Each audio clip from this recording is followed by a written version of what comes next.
السلام عليكم ورحمة الله وبركاته. ازيكم عاملين ايه؟ من قناة اللي بحييكم ولكم مني مليون تحية. وبحيي اخواتي وبصبح وبمسي عليهم وقت ما بيشوفوني. ويلا كده نصلي على النبي، وكل من له نبي يصلي عليه، ما صلي وسلم وبارك عليك يا حبيبي يا رسول الله. زي ما انتم شايفين كده، انا حطيت حبة مية دافية، وحطيت كيس خميرة، وحطيت حبة سكر، معلقتين 3 سكر كده، وهسيب الخميرة تتخمر. هتقولي لي ما حطيتهاش على الدقيق على طول ليه؟ ساعات بتبقى الخميره مركونه، فانت ما انتش عارفه هي صالحه ولا لا، هتحطيها على الدقيق فالدقيق هيبوظ منك. انا عشان كده بحطها في ميه دافيه اشوفها ريحتها تطلع كده، ريحه الخمر بتاعها يطلع قبل ما تتخمر كمان، اعرف انها كويسه، ابدا ان انا اشتغل في العجينه بتاعتي. كده بصي اهي اختمرت. قمت ايه سايباها تدفى برضو في الميه الدافيه، ميه دافيه مش ميه سخنه، واقوم ايه نخله الدقيق بتاعي. لكن لو حطيتها على الدقيق انا بوظت العجينه وخسرت العجين، واحنا مش وقت خساره. كده هبدا بقى انخل الدقيق. دوت كان كيلو دقيق نخلته زي ما انتم شايفين كده، لازم ننخل الدقيق. يعني هي عجينة بس سيبها ننخله برضه. وحطيت عليه كيس بودر، وحطيت شعرة ملح، حطينا كيس بودر وشعرة ملح، ومعانا كيسين خميرة. انا كنت حاطة كيس، هو يستحسن كيس بس انا كنت عايزاها تخمر بسرعة. بص الخميرة فايرة بقى وخمرانة ازاي كده، واثقين بقى ان عجينتنا ما فيهاش حاجة بايظة. ممكن تحطي كيس الخميرة الفورية على الدقيق وتقولي هتختمر ومش هتختمر عشان هو فاسد. حطيت بقى بعد الخميرة هو بيضايه، وحطيت كيس فانيليا عشان البيض، هي بيضايه واحده، وحطيت كوبايه لبن. تمام. وبعدين نشوف العجينه بتاعتنا او الدقيق محتاج ميه هنزود. هو كده كده بيحتاج سوائل كوبايتين، يعني اللي حطينا كوبايه لبن هنحط قصادها كوبايه ميه. ودي كانت كوبايه بقى سمنه، انا حاطه سمنه بلدي بصراحه، على زيت. كوبايه سمنه على زيت.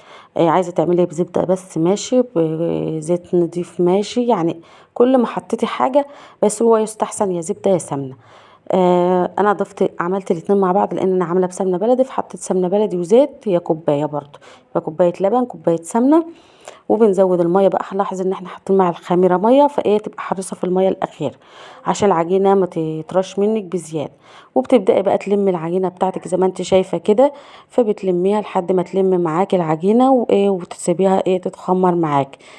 انا كده بلمها وبقعد اعجن فيها شويه، بحيث انها تبقى دافيه معايا. كده كانت المج في تصفية السمنة، يعني حطيتها عشان اسلك ايديا. وهحط كيس واسيبها تتخمر. هنسيبها قد ايه تتخمر؟ اقل حاجة ساعة. ممكن تاخد معاكي في الساعة دي، انا عشان كده زودت الخميرة. هو يستحسن كيس خميرة بس على الكيلو دي، انا عملت كيسين عشان تختمر معايا بسرعة. ودفتها بقى بالفوطة، وحطيت كيس كمان حطيت اللي هو المفرش السيليكون دي، بحيث انها تدفى معايا. كده كانت خمرت معايا بقى، وطلعت كمان منها الهواء ده. حوالي هي خدت نص ساعه لان الخميره كانت كتير. بدات ان انا بقى طلعت منها الهواء، وقمت اسمها كورتين اهيت، وهنعملهم سينابون. السينابون هنعمله ازاي؟ زي ما انتم شايفين كده. شوفوا القطعه بقى بتجيبيها بره بكام. عجينتها تافهه جدا، حشوتها تافهه جدا. وشوفي مقدار الكيلو ده هيطلع معاكي قد ايه. يعني هتطلع معانا صينيتين، هنعدهم دلوقتي اقول لكم عددهم قد ايه. وشوفوا بقى، تحفه وطعمه جميل ومحدش داقه بألف كلمه. كده بدأت افرد بقى العجينة، طبعا بعد ما خمرت بساعة.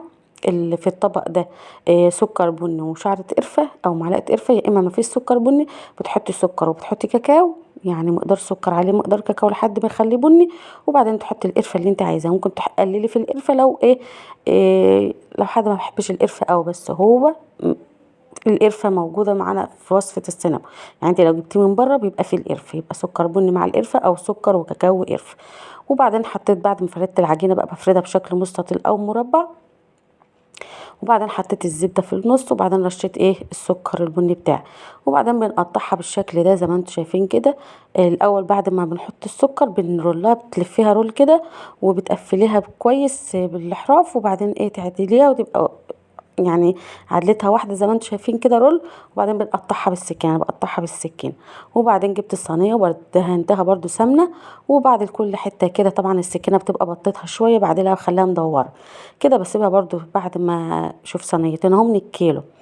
بسيبها برضو تختمر يجي ربع ساعة كده، وبقيد الفرن على اهدى حاجة، واسيبه يسخن. بعد ربع ساعة او تلت ساعة لحد ما الاقيها زايدت كده واتضاعفت في الصينية، بدخلها الفرن على حرارة 200 تستوي.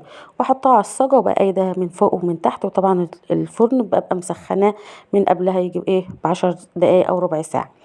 كده طلعناها بقى بعد ما خدت اللون واستوت. بعمل لها صوص الجبنه.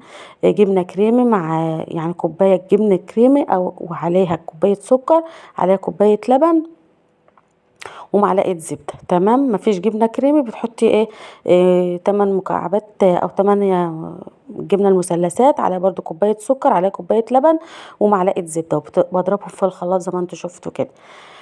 وبعد ما بضربهم في الخلاط بسقيهم او بحطهم على وش السينابون، قطع السينابون بتاعتي. شايفين كام قطعه؟ الصينيه دي 2 4 في 3 ب12 والتانية 15، يبقى حوالي 27 قطعة سينابون. شوفوها بره بكام، القطعة ما شاء الله كبيرة مش صغيرة. 2 4 15 وهنا 12، 27 قطعة سينابون من الكيلو الدقيق.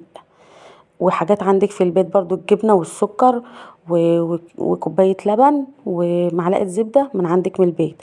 الصوصات اللي ممكن تشتريها، صوص الشوكولاتة، صوص الكراميل، ممكن تحط صوص فراولة، ممكن تجيب صوص شوكولاتة بيضة. انا حطيت صوص الشوكولاتة بس وصوص الكراميل.